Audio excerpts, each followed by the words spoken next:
La masacre de Nanjing. Parte 1.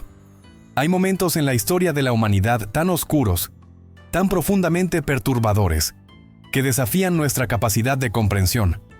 Momentos donde la delgada línea entre civilización y barbarie se desvanece por completo, donde el horror supera cualquier límite imaginable. En el frío invierno de 1937, en una ciudad milenaria a orillas del río Yangtze, ocurrió uno de esos momentos.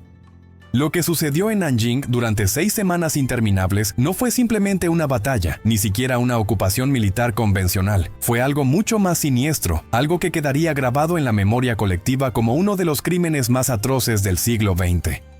Mientras el mundo observaba con horror contenido y otros simplemente miraban hacia otro lado, la antigua capital de China se convirtió en escenario de una tragedia que cobraría entre 200.000 y 300.000 vidas inocentes. Pero esta historia no comienza en diciembre de 1937. Para entender verdaderamente la magnitud de lo que ocurrió, debemos retroceder en el tiempo, adentrarnos en las corrientes políticas y militares que convergieron fatalmente en aquella ciudad, y comprender cómo una nación entera fue arrastrada hacia un abismo de sufrimiento inimaginable. Lo que estás a punto de descubrir no es solo la crónica de una masacre, sino el relato de cómo el orgullo imperial, el militarismo desenfrenado y la deshumanización sistemática pueden transformar a soldados en asesinos, y a una ciudad próspera en un infierno en la tierra. Para comprender los eventos que desembocaron en la masacre de Nanjing, debemos remontarnos a las complejas relaciones entre China y Japón durante las primeras décadas del siglo XX. Japón, tras su vertiginosa modernización durante la era Meiji, había emergido como una potencia imperial asiática con ambiciones expansionistas. La victoria japonesa sobre Rusia en 1905 había sorprendido al mundo occidental y consolidado la posición de Japón como una fuerza militar formidable. Mientras tanto, China atravesaba uno de los periodos más turbulentos de su larga historia.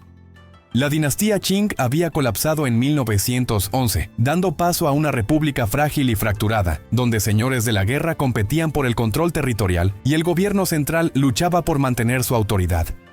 Esta debilidad no pasó desapercibida para los estrategas japoneses, quienes veían en China no solo una fuente de recursos naturales vitales, sino también un espacio para la expansión territorial que consideraban necesaria para su supervivencia como nación insular superpoblada. Las 21 demandas de 1915, en las que Japón intentó convertir a China en un protectorado virtual, revelaron claramente estas intenciones. Aunque China resistió algunas de estas demandas bajo presión internacional, el mensaje era inequívoco. Japón no respetaría la soberanía china cuando sus intereses estuvieran en juego. La invasión japonesa de Manchuria en 1931 marcó el inicio de la agresión militar abierta, utilizando como pretexto el incidente de Mukden, una explosión en las vías del ferrocarril que los propios japoneses probablemente orquestaron. El ejército de Kwantung ocupó rápidamente toda Manchuria, estableciendo el estado títere de Manchukuo bajo el último emperador Qing, Puyi. La Sociedad de Naciones condenó la acción, pero no tomó medidas efectivas, y Japón simplemente se retiró de la organización en 1933. Esta impunidad internacional envió una señal peligrosa. La agresión podía recompensarse, y el orden internacional establecido después de la Primera Guerra Mundial no tenía los dientes necesarios para defender a sus miembros más débiles. En China, el gobierno nacionalista del Kuomintang, liderado por Chiang Kai-shek, se encontraba en una posición imposible. Internamente enfrentaba una guerra civil contra los comunistas de Mao Zedong, y externamente la amenaza japonesa se cernía cada vez más cerca. La filosofía de Chiang era primero pacificar internamente, luego resistir externamente, una estrategia que muchos chinos consideraban una traición mientras territorio nacional caía bajo control japonés, pero eso estaba por cambiar de manera dramática. El incidente del puente de Marco Polo el 7 de julio de 1937 fue la chispa que encendió la Segunda Guerra Sino-Japonesa en toda regla. Un intercambio de disparos entre tropas japonesas y chinas cerca de Beijing proporcionó el pretexto que Tokio necesitaba para una invasión a gran escala. A diferencia de conflictos previos, esta vez China resistió con determinación. El incidente de Xi'an de diciembre de 1936, donde Chiang Kai-shek había sido secuestrado por sus propios generales y obligado a formar un frente unido con los comunistas contra Japón, había cambiado el panorama político interno. Por primera vez en años, China presentaba un frente relativamente unificado contra la agresión extranjera. Pero esto solo enfureció más a los militares japoneses, quienes esperaban una rápida capitulación como en conflictos anteriores. La resistencia china en Shanghái entre agosto y noviembre de 1937 fue feroz y costosa. Lo que Japón esperaba conquistar en días se convirtió en 3 meses de combate urbano brutal.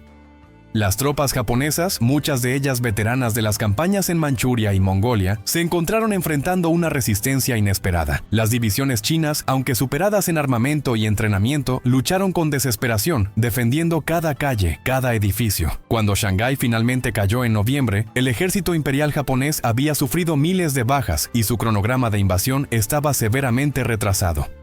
Pero eso no era todo. La humillación de una resistencia tan prolongada en Shanghái había encendido un resentimiento profundo entre las tropas japonesas. Los comandantes, furiosos por las pérdidas sufridas y ansiosos por restaurar el honor militar japonés, comenzaron a permitir una disciplina cada vez más laxa entre sus soldados. La propaganda militar japonesa había pasado años deshumanizando a los chinos, retratándolos como racialmente inferiores, menos que humanos. Los manuales de entrenamiento enfatizaban la superioridad del espíritu japonés y el derecho divino del emperador a gobernar Asia Oriental.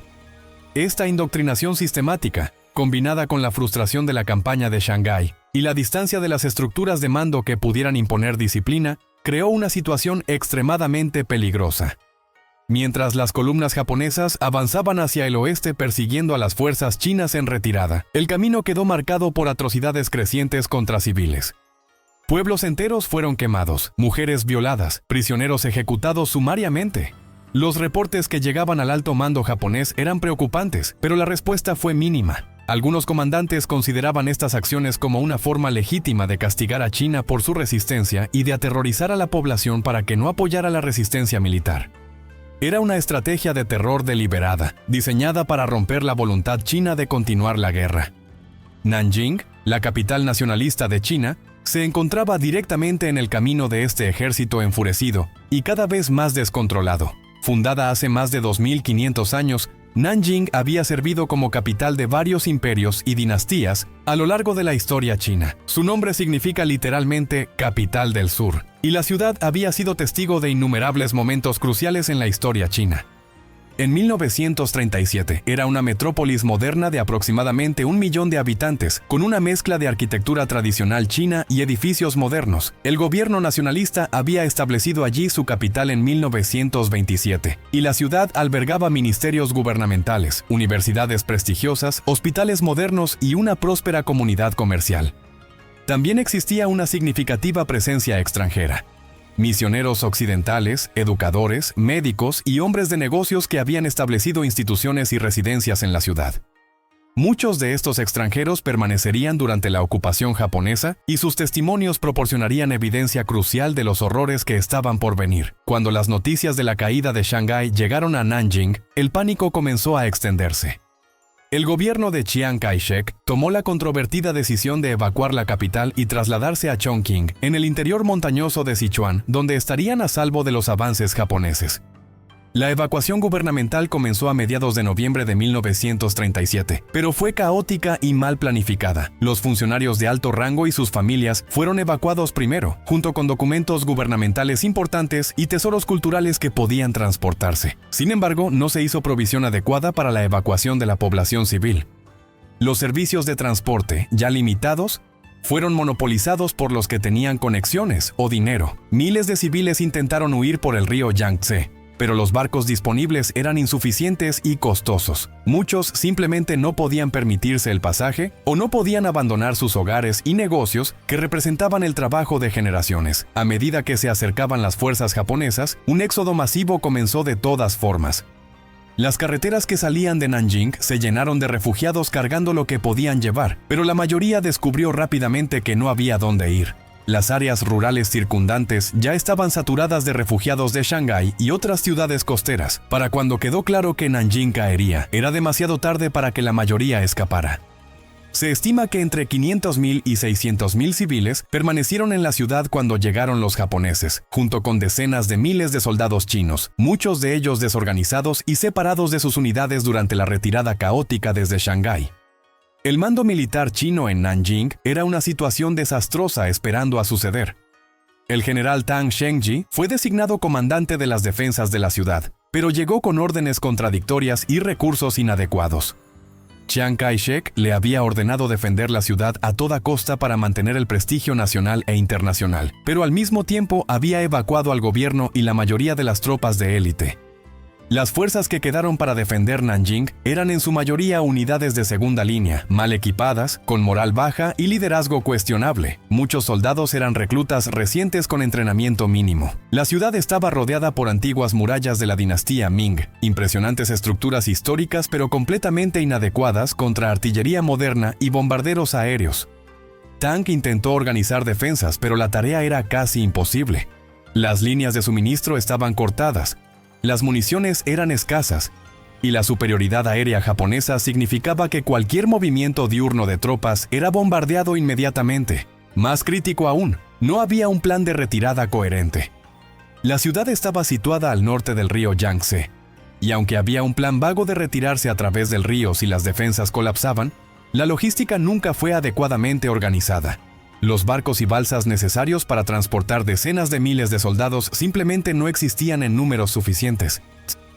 Los bombardeos aéreos japoneses de Nanjing comenzaron mucho antes de que las tropas terrestres llegaran. Desde septiembre de 1937, oleadas de bombarderos atacaron la ciudad repetidamente, apuntando no solo a instalaciones militares, sino también a áreas civiles densamente pobladas. El objetivo era claro: sembrar el terror entre la población y destruir la voluntad de resistir.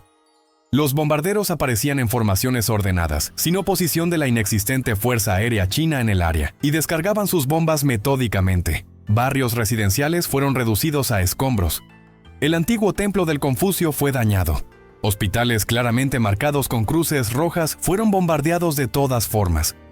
Los civiles intentaron buscar refugio donde pudieran, en sótanos, en las murallas de la ciudad, en cualquier estructura que pareciera robusta. Pero las bombas incendiarias creaban tormentas de fuego que se propagaban incontrolablemente, consumiendo edificios de madera tradicionales en cuestión de minutos. Los servicios de bomberos de la ciudad, ya sobrecargados, eran completamente inadecuados para manejar múltiples incendios masivos simultáneos. Columnas de humo negro se elevaban sobre Nanjing día tras día, visibles a kilómetros de distancia, marcando la agonía de la ciudad. Los hospitales, abrumados con víctimas de los bombardeos, rápidamente se quedaron sin suministros médicos, anestesia, vendajes. Los cirujanos operaban sin parar, a menudo sin los materiales adecuados, en condiciones cada vez más desesperadas. Pero esto era solo el comienzo. A principios de diciembre de 1937, las fuerzas terrestres japonesas convergieron en Nanjing desde múltiples direcciones. Las tropas veteranas que habían luchado en Shanghái, junto con refuerzos frescos, formaban un cerco cada vez más estrecho alrededor de la ciudad. Las últimas defensas exteriores chinas colapsaron rápidamente bajo el asalto coordinado de infantería, artillería y tanques japoneses. El 9 de diciembre, el comandante japonés, el general Iwane Matsui, envió un ultimátum a las defensas chinas: rendirse incondicionalmente o enfrentar la aniquilación. El mensaje fue entregado mediante folletos lanzados desde aviones y nunca recibió respuesta oficial. En realidad, el caos dentro de Nanjing era tal que probablemente el mensaje nunca llegó adecuadamente al mando chino, o si llegó, Tang Shengji no tenía autoridad clara para rendirse sin órdenes de Chiang Kai-shek, quien para entonces estaba a cientos de kilómetros de distancia. El ultimátum expiró sin respuesta, sellando el destino de la ciudad. Los comandantes japoneses interpretaron el silencio como desafío obstinado, aunque en realidad reflejaba la desintegración completa de la estructura de mando china. La artillería japonesa abrió fuego masivo contra las murallas de la ciudad, creando brechas que la infantería explotaría rápidamente. Aviones de ataque bombardearon y ametrallaron las posiciones defensivas sin piedad.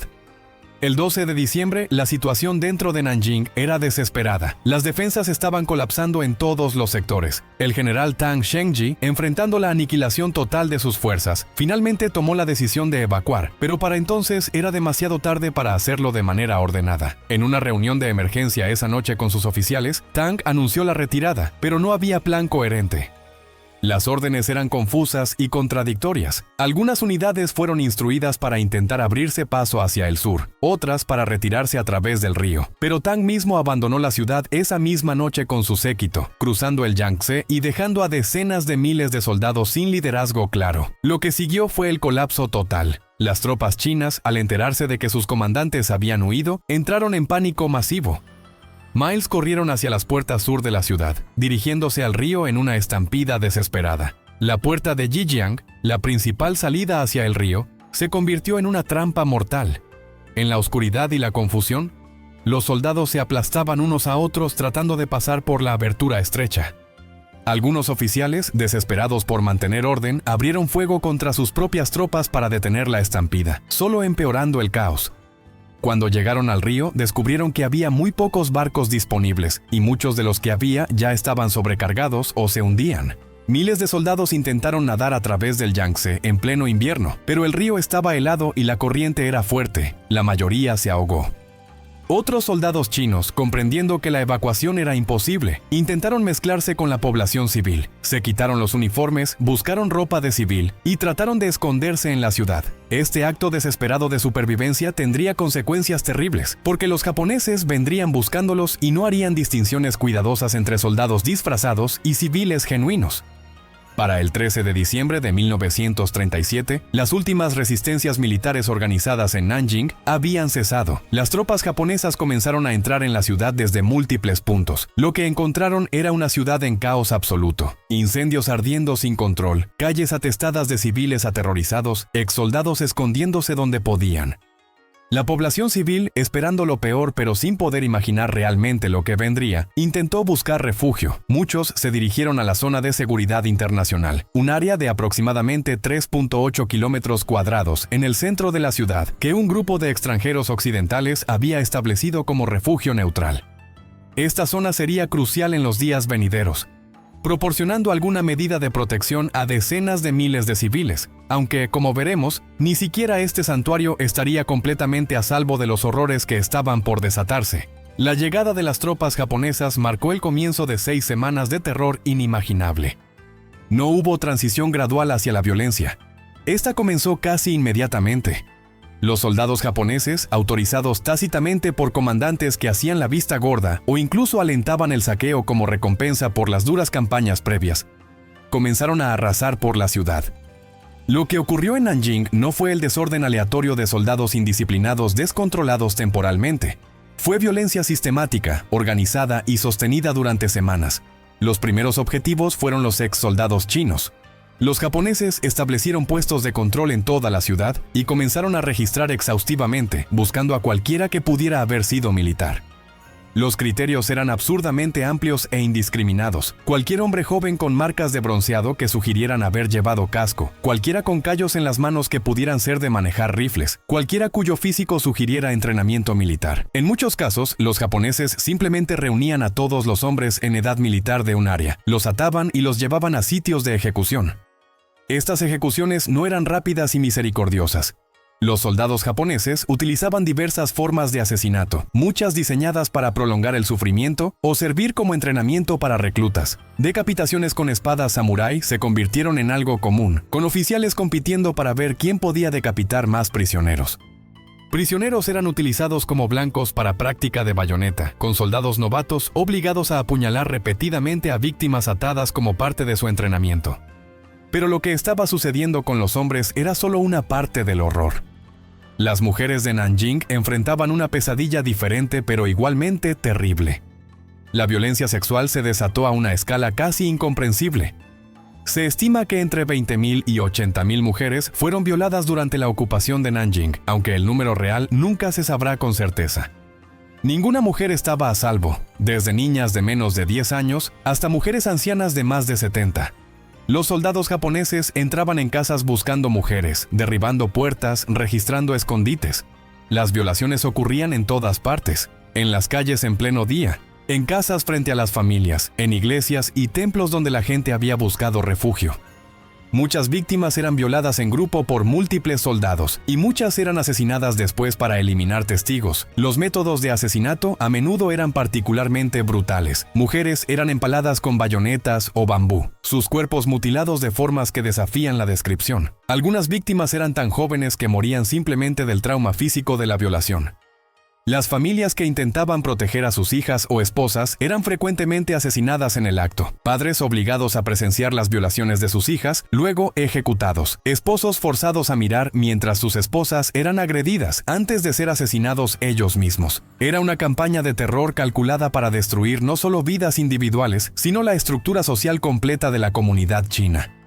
La zona de seguridad internacional, aunque imperfecta, se convirtió en una isla de refugio relativo en medio del océano de violencia. Esta zona había sido organizada por un comité de residentes extranjeros en Nanjing, liderados por figuras como John Raab, un empresario alemán que era miembro del partido nazi pero cuyas acciones en Nanjing salvarían miles de vidas, Minnie Vautrin, una misionera educadora estadounidense que protegió a mujeres en el Jinling College, y Robert Wilson, un cirujano estadounidense que trabajaba incansablemente en condiciones imposibles para atender a los heridos. Estos individuos y otros en el comité utilizaron su estatus de extranjeros neutrales para negociar con los japoneses el establecimiento de una zona civil donde los combates deberían evitarse. Los japoneses, conscientes de las implicaciones internacionales de atacar directamente a ciudadanos occidentales, inicialmente aceptaron respetar la zona, aunque este respeto resultaría muy limitado en la práctica, a pesar de su designación como zona de seguridad. Las tropas japonesas regularmente entraban buscando exsoldados escondidos, llevándose a hombres que nunca más serían vistos. Violaciones ocurrían incluso dentro de los campos de refugiados, con soldados escalando muros por la noche para atacar a mujeres. Los miembros del Comité Internacional pasaban sus días y noches patrullando, interviniendo cuando podían, documentando atrocidades, escribiendo cartas de protesta a los comandantes japoneses que raramente producían resultados. John Raab usó su afiliación nazi y su conexión con la aliada Alemania para intimidar a soldados japoneses, desplegando la bandera nazi en su propiedad para demarcar territorio protegido. Minnie Vautrin convertía el campus del Jinling College en un refugio exclusivamente para mujeres, albergando a más de 10,000 en su punto máximo, enfrentándose diariamente a soldados japoneses que exigían entrada. No one could have expected what would come next. Los testimonios de estos testigos extranjeros, junto con fotografías y películas que lograron sacar de contrabando de China, proporcionarían evidencia irrefutable de las atrocidades. John Raab mantenía un diario detallado, documentando las atrocidades diarias que presenciaba. Escribió sobre soldados japoneses obligando a padres a violar a sus propias hijas bajo amenaza de muerte, sobre bebés siendo arrancados de los brazos de sus madres y asesinados contra paredes, sobre competiciones entre oficiales japoneses para ver quién podía decapitar más chinos, competencias que eran reportadas con orgullo en periódicos japoneses. Las fotografías tomadas por periodistas occidentales y por el propio Raab mostraban cuerpos amontonados en las calles, el río Yangtze corriendo rojo con sangre, pilas de cadáveres quemados. Estas imágenes se convertirían en evidencia crucial en los juicios de crímenes de guerra después del fin de la Segunda Guerra Mundial, pero en ese momento, en diciembre de 1937 y enero de 1938, servían principalmente para informar al mundo exterior de lo que estaba ocurriendo, aunque la respuesta internacional sería lamentablemente inadecuada. Los gobiernos occidentales emitieron protestas diplomáticas, pero no tomaron acción concreta. Estados Unidos continuó vendiendo acero y petróleo a Japón, recursos vitales para su máquina de guerra. Gran Bretaña, preocupada por sus propios intereses coloniales en Asia y la creciente amenaza de la Alemania nazi en Europa, no quería confrontar a Japón directamente. Las matanzas masivas tomaban muchas formas. Uno de los sitios de ejecución más notorios era el río Yangtze mismo. Los japoneses conducían a miles de prisioneros a las orillas del río, los ataban en grupos y los ametrallaban. Los cuerpos caían al río o quedaban amontonados en las riberas. Se estima que decenas de miles fueron asesinados de esta manera. Otros sitios de ejecución incluían el estanque Taiping, donde prisioneros eran obligados a cavar sus propias tumbas masivas antes de ser ejecutados, y varios campos fuera de los muros de la ciudad donde se llevaban a cabo fusilamientos en masa. Los métodos variaban. Algunos prisioneros eran simplemente fusilados, otros decapitados, algunos quemados vivos, otros enterrados vivos. Había una cualidad experimental en algunas de estas atrocidades, como si los perpetradores estuvieran probando diferentes métodos de asesinato masivo. En algunos casos, los soldados japoneses empapaban a los prisioneros con queroseno y les prendían fuego, observando cómo corrían en agonía antes de colapsar.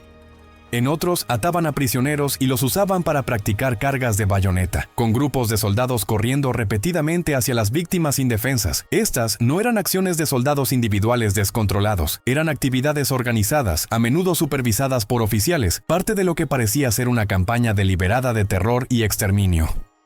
El saqueo de la ciudad fue igualmente sistemático.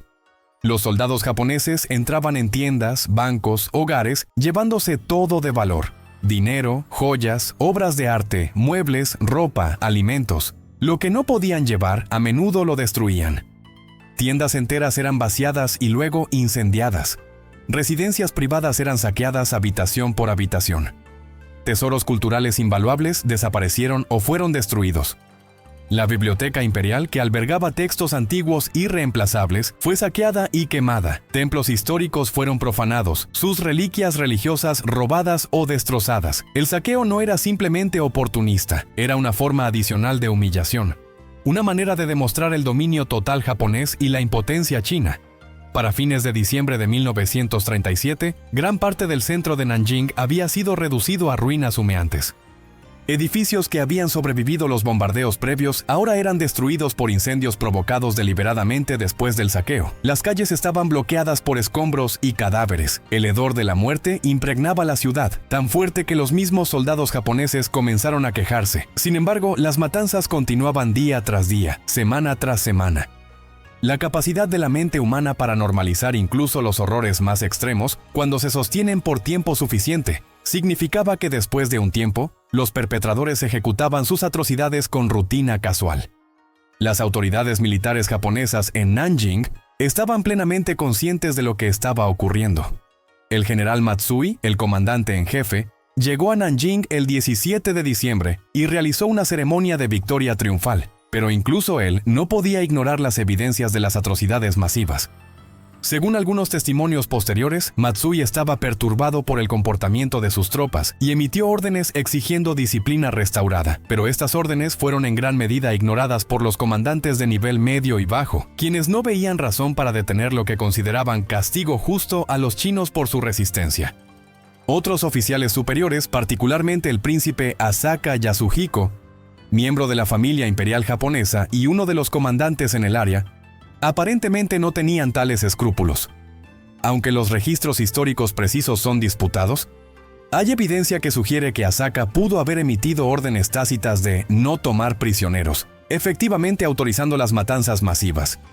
La presencia de un miembro de la familia imperial en la cadena de mando complicaría enormemente los intentos posteriores de llevar a los perpetradores ante la justicia, ya que los estadounidenses que ocuparon Japón después de la guerra decidieron no procesar a miembros de la familia imperial para mantener la estabilidad del país ocupado. Esta decisión significaría que algunos de los potencialmente más responsables por las atrocidades de Nanjing nunca enfrentarían la justicia.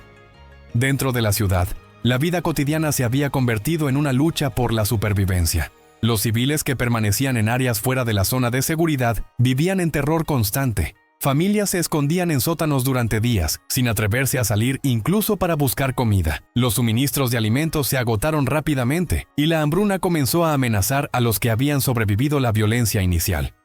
El agua potable se volvió escasa, ya que las instalaciones de tratamiento habían sido destruidas y los cadáveres en el río Yangtze contaminaban el suministro de agua. Las enfermedades comenzaron a propagarse en condiciones sanitarias que se deterioraban rápidamente. Los hospitales, que habían estado funcionando más allá de su capacidad incluso antes de la ocupación, ahora enfrentaban situaciones imposibles. El hospital de la Universidad de Nanjing, operado por misioneros occidentales, se convirtió en un refugio abarrotado de heridos. El doctor Robert Wilson trabajaba turnos de 30 horas, realizando cirugías una tras otra con suministros cada vez más limitados. Las enfermeras atendían a cientos de pacientes, muchos con heridas horribles de bayonetas, balas y violencia sexual. El hospital mismo no era completamente seguro. Soldados japoneses ocasionalmente irrumpían buscando ex-soldados escondidos o mujeres para violar. El personal del hospital hacía lo que podía para proteger a sus pacientes, interponiendo sus propios cuerpos cuando era necesario, invocando su neutralidad como extranjeros, aunque esta protección era tenue y dependía del capricho de los soldados individuales que encontraban.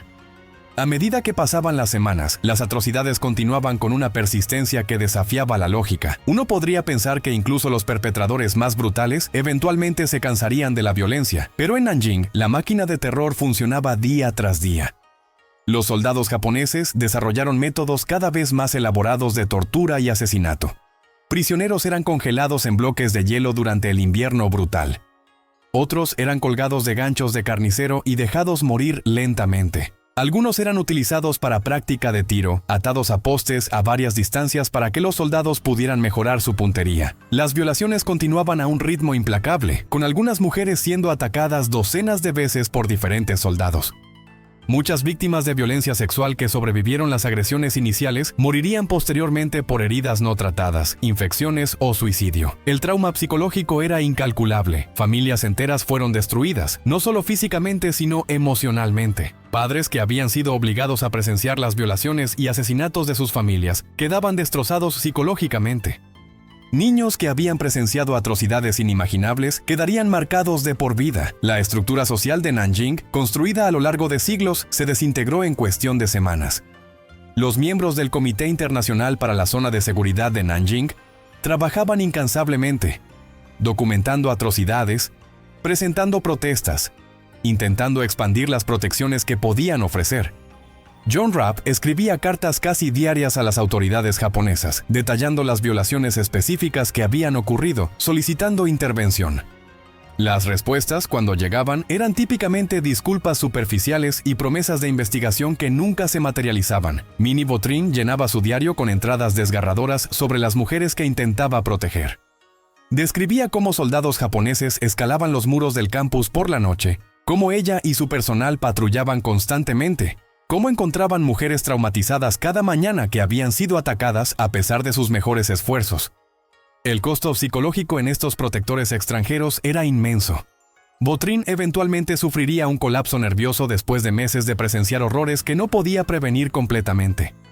Años después de dejar Nanjing, se suicidaría, nunca recuperándose del trauma de lo que había presenciado. Otros miembros del comité cargarían cicatrices psicológicas similares por el resto de sus vidas, pero en aquel momento, en el invierno de 1937-1938, no podían permitirse el lujo de procesar su trauma. Había demasiados que dependían de ellos para su supervivencia. La información sobre lo que estaba ocurriendo en Nanjing comenzó a filtrarse al mundo exterior casi inmediatamente. Los periodistas occidentales que habían permanecido en la ciudad, incluido Frank Tillman Durden del New York Times y otros corresponsales, enviaban reportes que llegaban a las primeras planas de periódicos internacionales.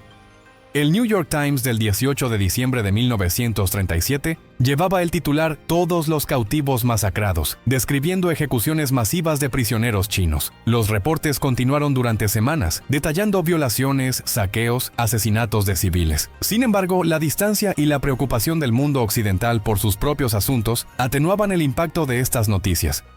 Europa estaba cada vez más enfocada en la amenaza de la Alemania nazi, que en 1938 anexaría Austria y amenazaría a Checoslovaquia. Estados Unidos, todavía profundamente aislacionista, no tenía voluntad política para intervenir en lo que muchos consideraban un conflicto asiático lejano. Las protestas diplomáticas fueron registradas, pero no se tomaron acciones concretas. El embargo de armas y materiales estratégicos a Japón, que podría haber presionado al gobierno japonés, no se implementó. Los intereses comerciales occidentales en Japón y China, complejos y entrelazados, complicaban cualquier respuesta unificada. Así, mientras el mundo observaba con creciente horror pero parálisis política, las atrocidades en Nanjing continuaban. Dentro de Japón mismo, la información sobre Nanjing fue cuidadosamente controlada y censurada. Los periódicos japoneses reportaban victorias militares gloriosas y la pacificación exitosa de la capital china, pero omitían cualquier mención de atrocidades. Cuando llegaban reportes a Tokio sobre el comportamiento de las tropas, eran suprimidos o minimizados. La población japonesa civil, en su mayoría, no tenía conocimiento de lo que sus soldados estaban haciendo en China. Los militares que regresaban a Japón raramente hablaban públicamente sobre sus experiencias, y los que lo hacían generalmente solo con otros veteranos. Había una conspiración de silencio, mantenida por la censura gubernamental, el control militar de la información y la renuencia cultural a discutir temas vergonzosos.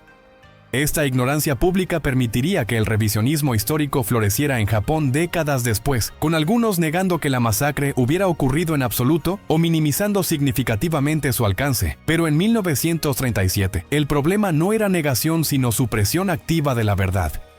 El gobierno militar japonés sabía lo que estaba ocurriendo y optó por permitirlo continuar, calculando que el terror aceleraría la rendición china y que las consecuencias internacionales serían manejables. Este cálculo resultaría ser parcialmente correcto a corto plazo. La violencia en Nanjing no provocó intervención extranjera inmediata, pero sembraría las semillas de una animosidad profunda entre China y Japón que perduraría por generaciones.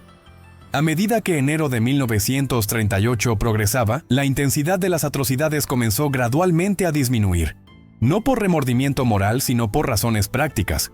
Los comandantes japoneses necesitaban restaurar alguna apariencia de orden para poder utilizar Nanjing como base administrativa para futuras operaciones militares. La población civil necesaria para proporcionar trabajo y servicios había sido diezmada hasta el punto de que la funcionalidad básica de la ciudad estaba comprometida. Las continuas protestas del Comité Internacional, combinadas con la creciente publicidad negativa internacional, finalmente motivaron al alto mando japonés a emitir órdenes más estrictas exigiendo disciplina. A fines de enero, las peores atrocidades masivas habían cesado, aunque incidentes individuales de violencia, violación y asesinato continuarían durante meses. La ciudad permaneció bajo ocupación japonesa durante los siguientes 7 años hasta el final de la Segunda Guerra Mundial en 1945. Durante este tiempo, Nanjing fue gobernada por un régimen colaboracionista chino bajo Wang Jingwei, un antiguo rival de Chiang Kai-shek que había optado por colaborar con los japoneses. La población que sobrevivió tuvo que adaptarse a vivir bajo ocupación, un tipo diferente de sufrimiento que reemplazó el terror agudo de diciembre y enero, con la opresión crónica de la vida bajo dominio extranjero hostil. Los esfuerzos para documentar y cuantificar el alcance de la masacre comenzaron incluso mientras todavía estaba ocurriendo. Los miembros del Comité Internacional compilaban listas de atrocidades, tomaban fotografías cuando era seguro hacerlo, recopilaban testimonios de sobrevivientes. Estas evidencias serían cruciales años después, cuando el mundo intentara llevar a los responsables ante la justicia. Sin embargo, determinar el número exacto de víctimas resultaría extraordinariamente difícil. Los registros civiles habían sido destruidos, muchas familias enteras fueron aniquiladas sin dejar nadie para reportar sus muertes, y muchos cuerpos fueron quemados o arrojados al río sin dejar rastro. Las estimaciones varían ampliamente dependiendo de la fuente y la metodología. El Tribunal Militar Internacional para el Lejano Oriente, que juzgó crímenes de guerra japoneses después de la guerra, concluyó que aproximadamente 260,000 personas habían sido asesinadas en Nanjing. Otros estudios sugieren números que van desde 200,000 hasta 300,000 o más. Estas cifras incluyen tanto civiles como prisioneros de guerra ejecutados. El número de mujeres violadas se estima generalmente entre 20,000 y 80,000, pero nuevamente, las cifras precisas son imposibles de determinar dado que muchas víctimas fueron asesinadas posteriormente y muchas sobrevivientes nunca reportaron sus agresiones debido a la vergüenza cultural asociada con la violación. Lo que es indiscutible es que decenas de miles, probablemente cientos de miles, de personas inocentes murieron en circunstancias atroces durante un periodo de 6 semanas. That's not all. El impacto psicológico de la masacre de Nanjing en los sobrevivientes fue profundo y duradero. Los que vivieron los horrores de aquel invierno cargaron traumas que nunca desaparecieron completamente. Muchos sufrieron lo que ahora reconoceríamos como trastorno de estrés postraumático, experimentando pesadillas recurrentes, flashbacks, ansiedad severa. Las estructuras familiares habían sido destruidas, con sobrevivientes perdiendo no solo a miembros individuales de la familia, sino a veces familias enteras. Huérfanos que habían visto a sus padres asesinados crecerían sin el apoyo familiar tradicional tan crucial en la sociedad china. Viudas que habían visto a sus esposos ejecutados enfrentaban no solo la pérdida emocional, sino también la dificultad económica extrema en una sociedad donde las mujeres tenían opciones limitadas de empleo. Los sobrevivientes de violación enfrentaban no solo el trauma físico y psicológico, sino también el estigma social en una cultura que, en aquel tiempo, frecuentemente culpaba a las víctimas. Muchas mujeres nunca hablaron sobre sus experiencias, llevando el secreto por décadas. Algunas nunca se casaron sintiendo que habían sido manchadas. Otras se casaron pero nunca revelaron a sus esposos lo que habían experimentado. Solo décadas después, cuando la discusión pública sobre Nanjing comenzó a abrirse, algunas sobrevivientes ancianas finalmente compartirían sus historias, un acto de valentía extraordinaria que proporcionaría testimonios invaluables para la historia. La ocupación japonesa de Nanjing, después de las 6 semanas iniciales de terror extremo, se estabilizó en un patrón diferente pero aún opresivo. El régimen colaboracionista de Wang Jingwei intentó restaurar alguna apariencia de normalidad para legitimar su gobierno. Escuelas reabrieron, aunque con currículum modificado que enfatizaba la cooperación china-japonesa. Negocios reiniciaron operaciones, aunque bajo estrictas regulaciones japonesas. La economía de la ciudad fue reorganizada para servir los intereses militares japoneses. Recursos eran extraídos sistemáticamente para alimentar la máquina de guerra japonesa que continuaba su expansión a través de China. La población civil tenía que obtener permisos especiales para movimientos básicos, enfrentaba toques de queda estrictos y estaba sujeta a búsquedas e interrogatorios frecuentes. Cualquier sospecha de actividad anti-japonesa resultaba en arresto, tortura y frecuentemente ejecución. Redes de resistencia clandestina operaban en la ciudad, pasando información a las fuerzas nacionalistas y comunistas, pero a un riesgo tremendo. Los japoneses habían establecido una elaborada red de informantes y policía secreta, y el descubrimiento significaba muerte no solo para el individuo, sino frecuentemente para toda su familia. Aún así, la resistencia continuó durante toda la ocupación, un testimonio del espíritu inquebrantable de muchos chinos que se negaron a aceptar la dominación extranjera. La comunidad internacional en Nanjing, que había desempeñado un papel tan crucial durante las 6 semanas iniciales de la masacre, enfrentó sus propios desafíos bajo la ocupación prolongada. Los japoneses, inicialmente cautelosos de atacar directamente a ciudadanos occidentales, gradualmente se volvieron más asertivos a medida que la guerra se expandía. Cuando Estados Unidos entró en la Segunda Guerra Mundial después de Pearl Harbor en diciembre de 1941, los ciudadanos estadounidenses en Nanjing fueron internados como enemigos extranjeros. Los ciudadanos de países del eje como Alemania e Italia mantuvieron su libertad pero bajo creciente presión para cooperar con los japoneses. John Rabe, después de regresar a Alemania en 1938, había intentado informar a las autoridades alemanas y nazis sobre las atrocidades, incluso escribiendo directamente a Hitler. Sus esfuerzos fueron ignorados y eventualmente fue interrogado por la Gestapo por sus críticas al aliado de Alemania. Se le ordenó permanecer en silencio sobre Nanjing y pasó el resto de la guerra en relativa oscuridad. Después de la guerra, fue denazificado y vivió en pobreza hasta su muerte en 1950. Su heroísmo en Nanjing, en gran medida olvidado en su propio país hasta décadas después, cuando sus diarios fueron redescubiertos y publicados. Parte 2. La Segunda Guerra Mundial transformó completamente el contexto de la masacre de Nanjing, convirtiéndola de una atrocidad aislada, aunque masiva, en parte de un patrón mucho más amplio de crímenes de guerra japoneses a través de Asia. A medida que la guerra se expandió después de Pearl Harbor en diciembre de 1941, Japón ocupó vastos territorios, el sudeste asiático, las Filipinas, Indonesia, Birmania, Malasia, partes del Pacífico. En cada uno de estos lugares, el patrón establecido en Nanjing se repetiría de diversas formas. La marcha de la muerte de Bataan en las Filipinas, las ejecuciones masivas de civiles en Singapur, el maltrato brutal de prisioneros de guerra occidentales, el sistema de mujeres de consuelo, donde decenas de miles de mujeres, principalmente coreanas y chinas, fueron forzadas a la esclavitud sexual para soldados japoneses. Todo esto seguía la lógica brutal que había sido tan grotescamente evidente en Nanjing. La masacre de 1937 no fue una aberración. Fue una manifestación temprana y particularmente intensa de la forma de hacer la guerra del Japón imperial. Esta realización haría que Nanjing fuera visto después de la guerra no solo como una tragedia china, sino como un crimen contra la humanidad que concernía al mundo entero. Pero esto estaba todavía en el futuro. Durante los años de guerra, desde 1937 hasta 1945, los sobrevivientes de Nanjing simplemente trataban de sobrevivir día a día bajo ocupación, mientras las fuerzas chinas continuaban resistiendo en otras partes del país. La campaña militar más amplia en China después de Nanjing se desarrolló en un patrón de avances japoneses seguidos por estancamiento. Japón capturó las principales ciudades costeras y las rutas de transporte, pero nunca pudo controlar completamente el vasto interior de China. Las fuerzas nacionalistas de Chiang Kai-shek se retiraron al interior montañoso, estableciendo su capital provisional en Chongqing, que sería bombardeada implacablemente por la aviación japonesa durante años, pero nunca capturada. Los comunistas de Mao Zedong establecieron bases en el norte de China, librando guerra de guerrillas contra los ocupantes japoneses. La resistencia china, aunque nunca capaz de derrotar decisivamente a los japoneses militarmente, ató a cientos de miles de tropas japonesas, que de otro modo podrían haber sido desplegadas en otros teatros. Este fue el principal contribución de China a la victoria aliada final: mantener a Japón atascado en un conflicto interminable que drenaba recursos y mano de obra. Para 1945, cuando la guerra finalmente terminó con las bombas atómicas sobre Hiroshima y Nagasaki, y la subsecuente rendición japonesa, China había estado en guerra durante 8 años y había sufrido estimaciones de 15 a 20 millones de muertos, tanto militares como civiles. Nanjing, aunque el episodio más notorio, era solo un capítulo en esta saga épica de sufrimiento.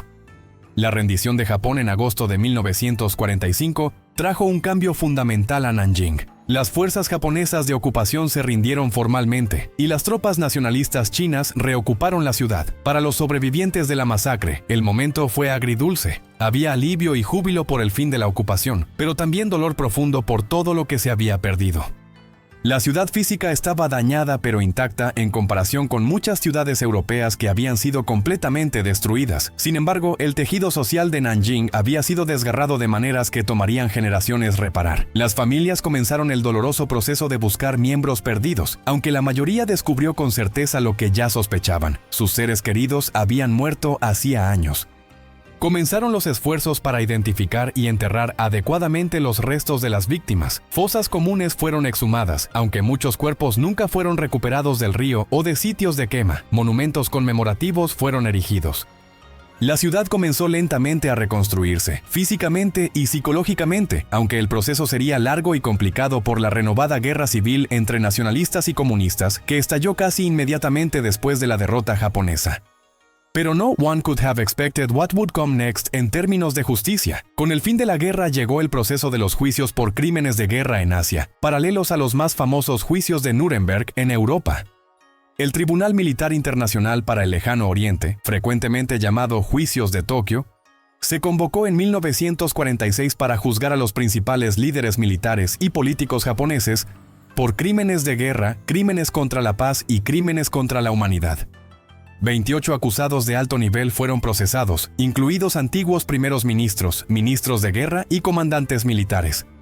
Las atrocidades de Nanjing fueron centrales en los cargos, con numerosos testigos sobrevivientes viniendo a testificar sobre lo que habían experimentado y presenciado. Los miembros extranjeros del Comité Internacional también testificaron, y los diarios de John Rape, que habían sido preservados, proporcionaron evidencia documental crucial. Fotografías y películas tomadas durante la masacre fueron presentadas como evidencia.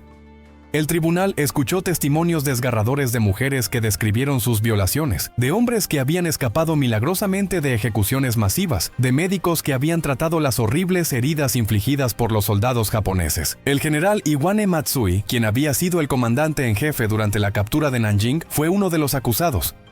Aunque Matsui argumentó que había emitido órdenes exigiendo disciplina y que no estaba al tanto del alcance completo de las atrocidades, el tribunal lo consideró responsable bajo el principio de responsabilidad de comando, la doctrina legal que sostiene que los comandantes militares son responsables por los crímenes cometidos por sus tropas si sabían o deberían haber sabido sobre ellos, y no tomaron medidas para prevenirlos o castigarlos. Matsui fue condenado y sentenciado a muerte por ahorcamiento, sentencia ejecutada en diciembre de 1948. Sin embargo, muchos que fueron directamente responsables de las atrocidades específicas en Nanjing nunca enfrentaron justicia. El príncipe Asaka, quien muchos creen que pudo haber emitido órdenes tácitas de matar a todos los prisioneros, nunca fue procesado debido a su estatus como miembro de la familia imperial japonesa. Estados Unidos, que controlaba la ocupación de Japón, había decidido que preservar la institución imperial era esencial para mantener la estabilidad en Japón durante la ocupación, por lo que se otorgó inmunidad a la familia imperial. Esta decisión fue profundamente controvertida y dejó un sentido de injusticia incompleta entre muchas víctimas chinas. Además de los juicios en Tokio, se llevaron a cabo juicios por crímenes de guerra en varios lugares de Asia, incluida la propia China. El Tribunal de Crímenes de Guerra de Nanjing procesó a criminales de guerra japoneses específicamente por atrocidades cometidas en la ciudad. Varios comandantes y soldados de menor rango fueron condenados y ejecutados. Sin embargo, el proceso de justicia fue complicado por el caos de la Guerra Civil China, que se reanudó después de la derrota japonesa. Para 1949, los comunistas bajo Mao Zedong habían derrotado a los nacionalistas de Chiang Kai-shek, quienes huyeron a Taiwán, y se estableció la República Popular China en el continente. La nueva administración comunista tenía sus propias prioridades y enfoques hacia los crímenes de guerra japoneses. Durante las primeras décadas de la República Popular China bajo Mao, la masacre de Nanjing recibió relativamente poca atención pública. El régimen comunista estaba enfocado en transformar radicalmente la sociedad china a través de campañas como el Gran Salto Adelante y la Revolución Cultural. Las relaciones con Japón también eran una consideración estratégica. En 1972, China y Japón normalizaron las relaciones diplomáticas y el gobierno chino, en aras de las relaciones bilaterales futuras, tomó la decisión controvertida de renunciar a reparaciones de guerra de Japón. Esta decisión, tomada por líderes políticos sin consultar a las víctimas, causó considerable resentimiento entre los sobrevivientes de atrocidades japonesas como la masacre de Nanjing. Muchos sintieron que sus sufrimientos estaban siendo ignorados o minimizados por razones de conveniencia política. Sin embargo, this was just the beginning de décadas de disputas sobre cómo debería recordarse Nanjing, tanto en China como en Japón. En Japón, el tema de la masacre de Nanjing se convirtió en un tema político divisivo. Algunos historiadores y políticos japoneses, particularmente aquellos asociados con el nacionalismo de derecha, comenzaron a cuestionar la narrativa establecida de lo que había ocurrido en Nanjing. Argumentaban que los números de víctimas habían sido exagerados por propaganda china, que muchos de los asesinados eran combatientes disfrazados de civiles en lugar de civiles inocentes, o incluso que la masacre entera era en gran medida una fabricación. Este revisionismo histórico causó indignación en China y otros países asiáticos que habían sufrido bajo ocupación japonesa. Los libros de texto escolares japoneses se convirtieron en puntos de controversia recurrente, con gobiernos chino y coreano protestando cuando nuevas ediciones minimizaban o omitían atrocidades de guerra japonesas. Las visitas de primeros ministros japoneses al santuario Yasukuni, que honra a los caídos de guerra japoneses, pero también incluye a criminales de guerra condenados, provocaban crisis diplomáticas regulares. Grupos de sobrevivientes en China exigían reconocimiento más completo y disculpas de Japón. Algunos políticos japoneses emitieron disculpas, la más notable siendo la declaración del primer ministro Tomichi Murayama en 1995, expresando remordimiento profundo y disculpa sincera por el sufrimiento causado por Japón durante la guerra. Sin embargo, estos gestos frecuentemente eran socavados por declaraciones posteriores de otros políticos japoneses, cuestionando la necesidad de disculpas o la veracidad de eventos históricos específicos. Este patrón de disculpa seguida de negación creó un ciclo de tensión que continúa hasta el presente. Para los sobrevivientes ancianos de Nanjing, cada negación o minimización de sus experiencias era una nueva herida, una sugerencia de que sus sufrimientos no habían sido reales o no importaban. En China, particularmente después de las reformas económicas que comenzaron en la década de 1980, hubo un renovado énfasis en recordar la masacre de Nanjing. En 1985 se abrió el Salón Conmemorativo de las Víctimas de la Masacre de Nanjing por las fuerzas invasoras japonesas, un museo extenso dedicado a documentar las atrocidades. El museo contiene exhibiciones gráficas de fotografías, testimonios de sobrevivientes, artefactos de la masacre y restos humanos exhumados de fosas comunes. Es un lugar de peregrinación para millones de visitantes chinos cada año y ha sido visitado por varios líderes extranjeros. El museo sirve múltiples propósitos. Es un memorial a las víctimas, un recurso educativo para asegurar que las generaciones futuras conozcan lo que ocurrió, y también, inevitablemente, parte de la narrativa nacionalista del gobierno chino sobre la victimización de China por potencias extranjeras y la necesidad de una China fuerte para prevenir futuras humillaciones. Cada año, el 13 de diciembre, aniversario del inicio de la masacre, se lleva a cabo una ceremonia conmemorativa oficial en Nanjing. En 2014, el gobierno chino designó esta fecha como el Día Nacional Conmemorativo de las Víctimas de Nanjing, elevándolo a una observancia a nivel nacional con el presidente Xi Jinping asistiendo a la ceremonia inaugural. Los sobrevivientes de la masacre, quienes durante décadas habían llevado sus traumas en relativo silencio, comenzaron en las últimas décadas de sus vidas a hablar públicamente sobre sus experiencias. Este fue un desarrollo extraordinariamente importante para la documentación histórica. Mujeres que habían sido violadas, muchas ahora en sus 80 y 90 años, dieron testimonios públicos por primera vez, rompiendo décadas de silencio. Sus relatos, aunque dolorosos de escuchar, proporcionaron evidencia de primera mano crucial contra los revisionistas que negaban la extensión de la violencia sexual. Hombres que habían sido niños durante la masacre pero que habían presenciado asesinatos de miembros de su familia compartieron sus memorias. Estos testimonios fueron grabados en video, transcritos y archivados como parte de varios proyectos de historia oral.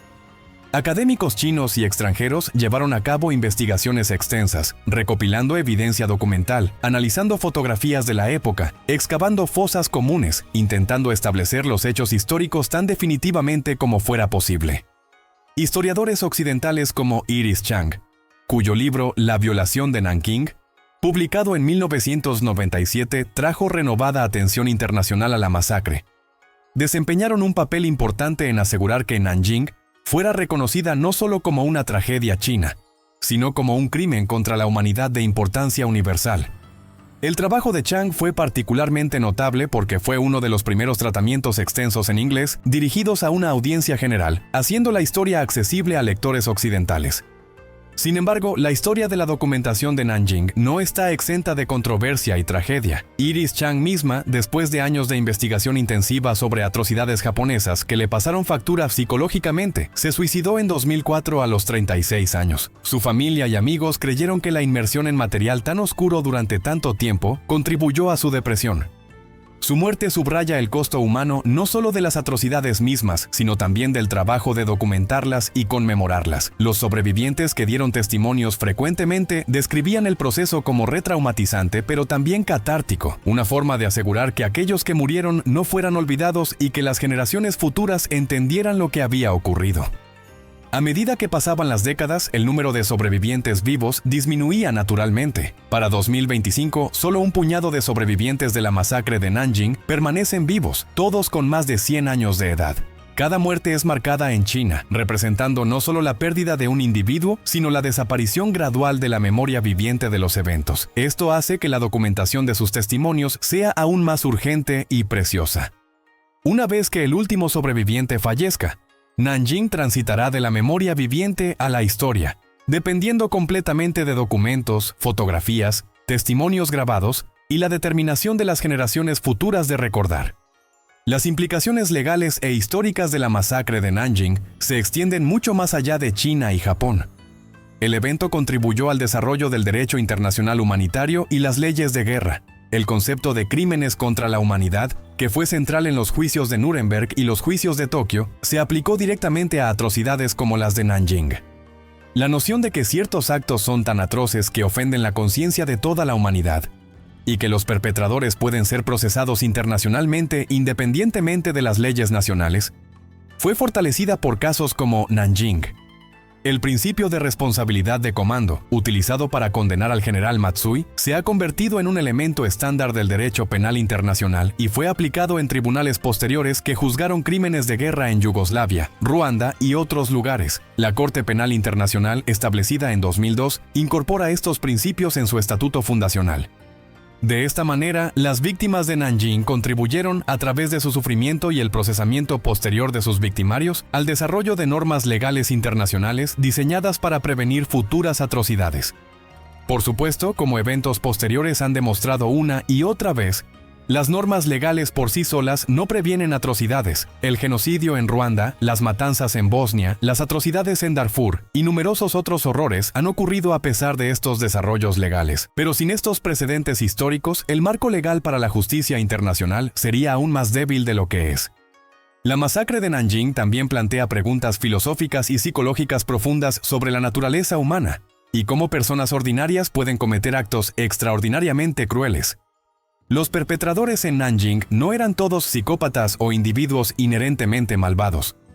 Muchos eran hombres jóvenes ordinarios que habían sido reclutados en el ejército, sometidos a un entrenamiento brutal que enfatizaba la obediencia absoluta y la superioridad racial japonesa, y luego colocados en una situación donde la violencia extrema era tolerada o incluso alentada por sus superiores. La psicología de la masacre nos muestra cómo factores situacionales, la deshumanización del enemigo, la presión de grupo, la difusión de responsabilidad en contextos militares y la ruptura de las normas morales normales en tiempos de guerra, pueden transformar a personas aparentemente normales en perpetradores de atrocidades. Estudios psicológicos posteriores, como los experimentos de obediencia de Milgram y el experimento de la prisión de Stanford, aunque conducidos en contextos muy diferentes, han iluminado algunos de los mecanismos psicológicos que pueden estar en juego en situaciones como Nanjing. La propaganda japonesa había pasado años retratando a los chinos como subhumanos, como menos que personas, utilizando lenguaje deshumanizante en medios de comunicación y materiales educativos. Una vez que un grupo es deshumanizado, los inhibidores psicológicos normales contra matar y torturar se debilitan. Los soldados que perpetraron las atrocidades no veían a sus víctimas como seres humanos completamente iguales a ellos mismos, sino como algo inferior, menos merecedor de compasión o consideración moral. Además, la estructura de autoridad militar creaba una situación donde la responsabilidad individual se diluía. Los soldados podían decirse a sí mismos que simplemente seguían órdenes, que la responsabilidad recaía en sus superiores. Los oficiales de nivel medio podían argumentar que estaban implementando políticas establecidas por el alto mando. Los generales de alto rango podían afirmar que no estaban al tanto de los detalles específicos de lo que sus tropas estaban haciendo en el terreno o que habían emitido órdenes exigiendo disciplina que fueron ignoradas. Esta fragmentación de responsabilidad es una característica común de atrocidades a gran escala. Sin embargo, también es importante reconocer que no todos los soldados japoneses participaron en las atrocidades. Algunos testimonios sugieren que ciertos individuos se negaron a participar en violaciones o asesinatos de civiles, aunque tales negativas requerían considerable coraje moral dado el contexto militar donde la obediencia era absoluta. Estas excepciones demuestran que incluso en las circunstancias más extremas existe espacio para la elección moral individual, aunque ejercer esa elección pueda tener consecuencias graves. La existencia de perpetradores, espectadores pasivos y rescatadores resistentes dentro del mismo contexto muestra que los factores situacionales, aunque poderosos, no determinan completamente el comportamiento individual. La pregunta de cómo prevenir futuras masacres como la de Nanjing ha ocupado a académicos, legisladores y activistas de derechos humanos durante décadas. No hay respuestas simples. A nivel internacional, el desarrollo del derecho humanitario y las instituciones como la Corte Penal Internacional representan intentos de crear mecanismos legales para prevenir y castigar atrocidades. La doctrina de responsabilidad de proteger, adoptada por las Naciones Unidas en 2005, sostiene que la comunidad internacional tiene la responsabilidad de intervenir cuando un Estado no protege a su propia población de genocidio, crímenes de guerra, limpieza étnica y crímenes contra la humanidad. Sin embargo, la implementación de esta doctrina ha sido inconsistente, afectada por consideraciones políticas, intereses nacionales y la estructura del Consejo de Seguridad de la ONU, donde las grandes potencias tienen poder de veto. A nivel nacional, la educación histórica es crucial. Enseñar a las generaciones futuras sobre atrocidades pasadas, incluida Nanjing, con el objetivo de desarrollar empatía histórica y conciencia de cómo pueden surgir tales situaciones, es una forma de prevención a largo plazo. Sin embargo, esto requiere voluntad política para confrontar capítulos oscuros de la historia nacional, algo que muchos países encuentran difícil.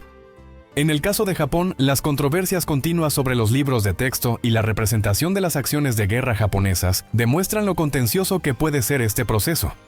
A nivel societal, combatir la deshumanización y promover el reconocimiento de nuestra humanidad común es fundamental. Las ideologías que dividen a las personas en grupos superiores e inferiores basados en raza, etnia, religión o nacionalidad crean las condiciones previas para atrocidades masivas. El racismo, el nacionalismo extremo y el tribalismo deben ser confrontados donde sea que surjan. Los medios de comunicación, la educación y el discurso público desempeñan roles cruciales en dar forma a las percepciones de otros grupos. Cuando los medios retratan consistentemente a ciertos grupos de manera negativa o deshumanizante, preparan el terreno para futuros conflictos. La promoción del diálogo intercultural, el intercambio educativo y los contactos interpersonales entre diferentes grupos pueden ayudar a construir comprensión y empatía que hacen más difícil la deshumanización. Sin embargo, estos son procesos lentos y frágiles que pueden ser revertidos rápidamente por líderes demagogos que explotan miedos y prejuicios para movilización política. La vigilancia constante contra tales tendencias es necesaria. Las sociedades deben cultivar instituciones fuertes, Estado de Derecho, libertad de prensa y una cultura cívica robusta que pueda resistir impulsos autoritarios y preservar normas contra la violencia masiva. En China contemporánea, la memoria de Nanjing ocupa un lugar complejo en la conciencia nacional. Por un lado, es un recordatorio genuino de sufrimiento histórico y la necesidad de que China sea fuerte para defender su soberanía. Por otro lado, la narrativa de Nanjing es utilizada políticamente por el gobierno chino, como parte de una narrativa nacionalista más amplia sobre la victimización de China por potencias extranjeras durante el siglo de humillación, desde las guerras del opio hasta el fin de la Segunda Guerra Mundial, y la consiguiente necesidad de un gobierno fuerte, específicamente el gobierno del Partido Comunista Chino, para prevenir la repetición de tales humillaciones. Esta utilización política de la memoria histórica es controvertida. Los críticos argumentan que el gobierno chino selectivamente enfatiza ciertas memorias históricas, mientras suprime otras que son inconvenientes, como las atrocidades cometidas durante la Revolución Cultural de Mao o las víctimas de la hambruna del Gran Salto Adelante.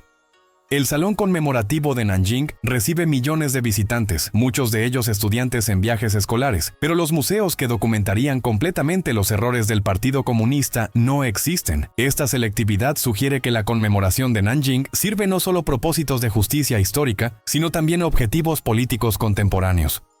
En Japón, las actitudes hacia Nanjing permanecen divididas.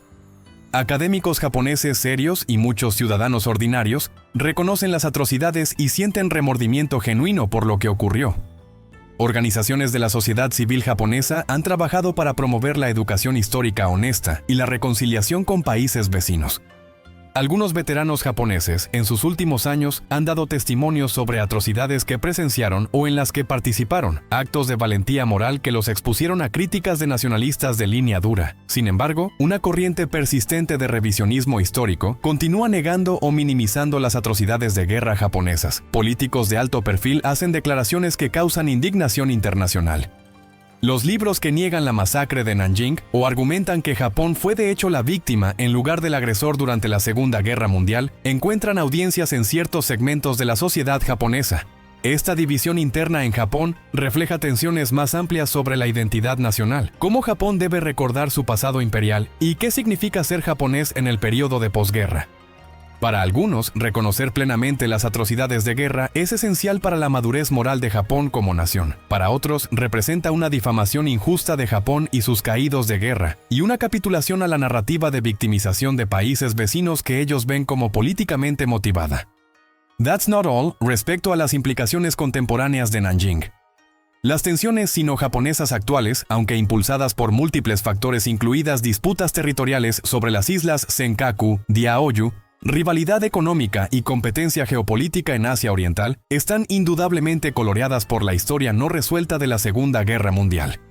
Cada vez que surge una controversia histórica, ya sea una visita al santuario Yasukuni, un nuevo libro de texto que minimiza atrocidades de guerra o una declaración política negando aspectos de la historia de guerra, las heridas históricas se reabren. Esto hace más difícil la construcción de relaciones sino-japonesas constructivas que serían beneficiosas para ambos países y para la estabilidad regional.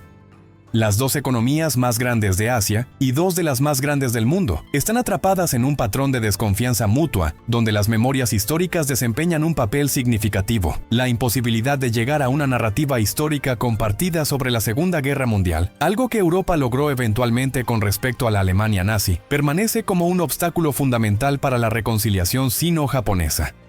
Alemania es frecuentemente citada como un contraste con Japón en términos de cómo una nación agresora puede confrontar su pasado. Alemania ha reconocido ampliamente los crímenes del régimen nazi, ha incorporado esta historia en su educación nacional, ha construido numerosos monumentos conmemorativos y museos, y los líderes alemanes han hecho disculpas inequívocas. Aunque Alemania no es perfecta y el antisemitismo y el negacionismo del Holocausto existen en los márgenes de la sociedad alemana, el consenso nacional dominante reconoce los horrores del pasado nazi. ¿Por qué Japón ha tenido más dificultades con este proceso que Alemania? Los académicos han ofrecido varias explicaciones. Una es que la ocupación estadounidense de Japón después de la guerra, a diferencia de la ocupación aliada de Alemania que incluía desnazificación extensiva, fue más indulgente con las élites japonesas de la era de guerra. Estados Unidos, preocupado por la amenaza comunista de la Unión Soviética y China, decidió que la estabilidad en Japón requería preservar muchas instituciones y líderes existentes en lugar de purgarlos completamente. Esto significó que muchos individuos asociados con el régimen de guerra permanecieron en posiciones de poder en el Japón de posguerra, incluyendo algunos que llegarían a ser primeros ministros. Estos individuos naturalmente resistían una confrontación plena con su propio pasado. Otra explicación es cultural, la sugerencia de que las nociones japonesas de honor nacional hacen particularmente doloroso el reconocimiento de acciones deshonrosas del pasado. Sin embargo, esta explicación debe manejarse cuidadosamente para evitar estereotipos culturales esencialistas. Una tercera explicación es estructural. En Alemania, el régimen nazi fue completamente derrotado y repudiado, representando una ruptura clara entre el pasado nazi y el presente democrático.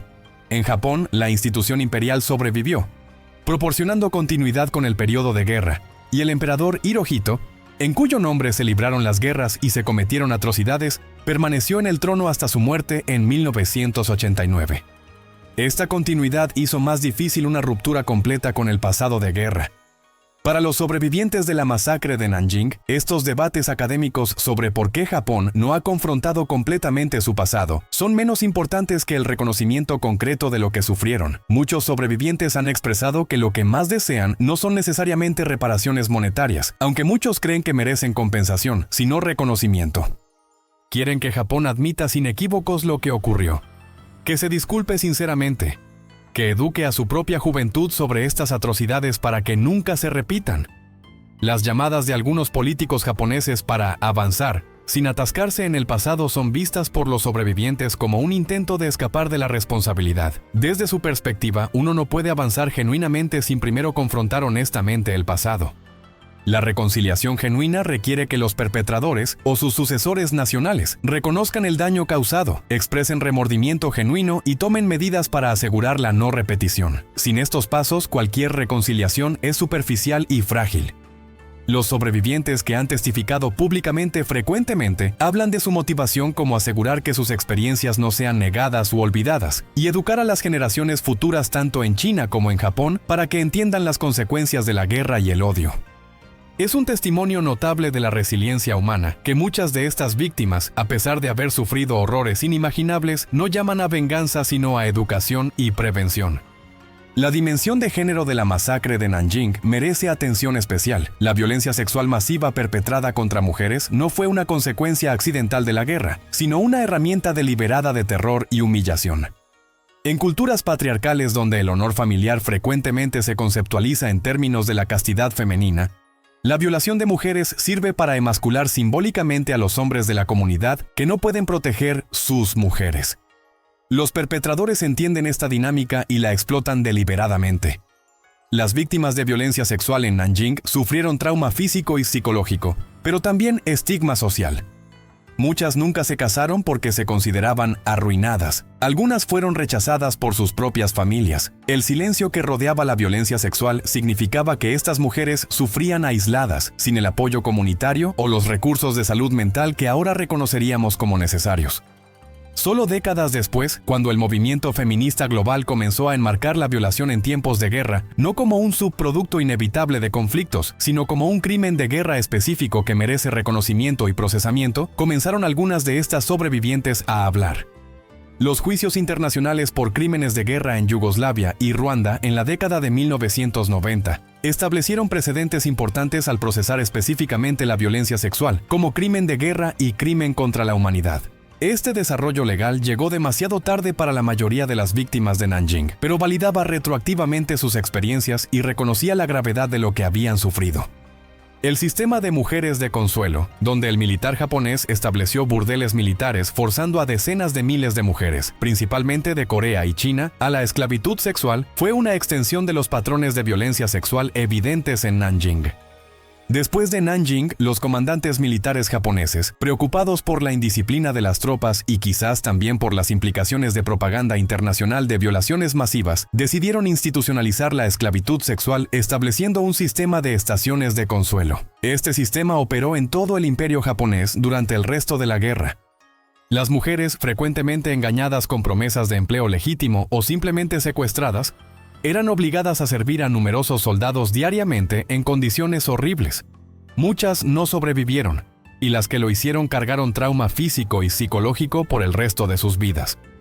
Japón no reconoció oficialmente este sistema hasta la década de 1990, cuando las sobrevivientes ancianas comenzaron a dar testimonio público, rompiendo décadas de silencio. El gobierno japonés eventualmente emitió disculpas y estableció un fondo privado para proporcionar alguna compensación, pero muchas sobrevivientes rechazaron esto como inadecuado, exigiendo reconocimiento oficial completo y reparaciones del gobierno. La cuestión de las mujeres de consuelo permanece como un punto de contención en las relaciones de Japón con Corea del Sur en particular, con el asunto resurgiendo periódicamente causando tensiones diplomáticas. La masacre de Nanjing debe entenderse no solo como un evento histórico, sino como una tragedia continua con víctimas que vivieron y sufrieron las consecuencias durante décadas. El costo humano no se mide solo en el número de muertos durante aquellas 6 semanas en 1937-1938, aunque ese número es asombroso, sino también en el trauma duradero experimentado por sobrevivientes, en las familias destruidas que nunca pudieron reconstituirse completamente, en los niños que crecieron sin padres o que fueron tan traumatizados por lo que presenciaron que lucharon por funcionar normalmente, en la ruptura del tejido social de una comunidad entera. Los barrios donde todos se conocían fueron destruidos, las redes de apoyo familiar extendido que eran fundamentales para la sociedad china fueron destrozadas. La confianza básica en la humanidad que permite a las personas funcionar en sociedad fue rota para muchos sobrevivientes. Los profesionales de salud mental que han trabajado con sobrevivientes de genocidios y atrocidades masivas describen cómo tales eventos pueden alterar fundamentalmente la visión del mundo de una persona, destruyendo suposiciones básicas sobre la seguridad, la justicia y la bondad humana. Para muchos sobrevivientes de Nanjing, el mundo nunca volvió a sentirse seguro. La hipervigilancia, las pesadillas, los flashbacks continuaron por décadas. Las relaciones personales se vieron afectadas por la incapacidad de confiar o formar vínculos emocionales después de pérdidas tan devastadoras.